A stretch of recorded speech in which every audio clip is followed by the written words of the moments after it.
Well, if we're talking about our favorite deer hunts, one has to be on some dirt that you own, or at least your family owns. Growing up, when I started hunting, my story was just like so many other people's. I relied on neighbors to let me go on their farms and hunt.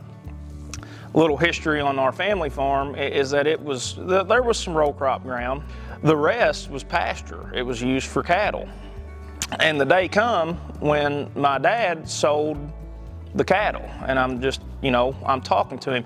I'm not what I would call an established hunter, but I've at least established the fact that I love hunting, and my life is going to not revolve around hunting, but it's going to be a big component of my life from here on out.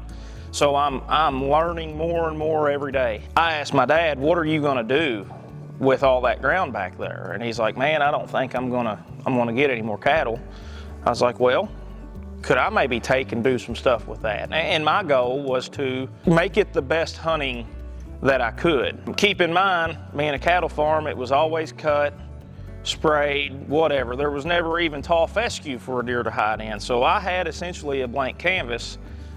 What I didn't have was a lot of money. So I just did what I could, and letting parts of those fields go fallow was the best answer for me at that time.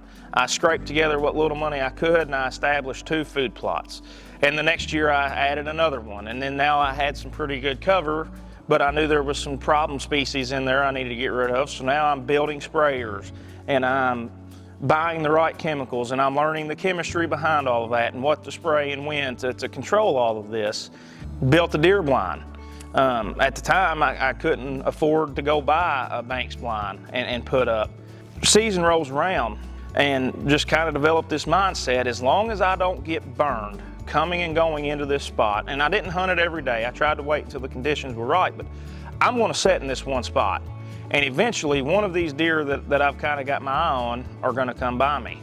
I get a text message or something. I check my phone, and I look up, and this deer with headgear is walking right to me in the field. And I'm like, holy crap, like, this is it. I thought I recognized the deer, and it ended up being the one I thought it was.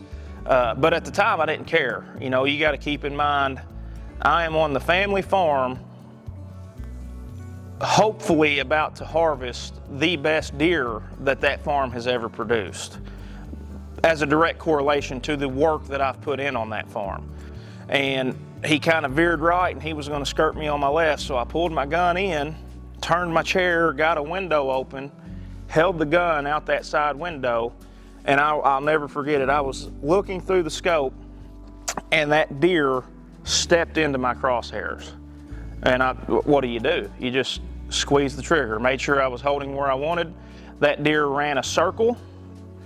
What do? You shoot him again. So I put 2 in him, and then he finally ran down to the bottom of this little draw, and I lost him. And I'm like, okay, we got to calm down, collect ourselves a little bit, and got down, not expecting to find the deer. I was just going to go try to find blood so I could maybe pick up that trail later. Felt really confident about the shots, but you just never know.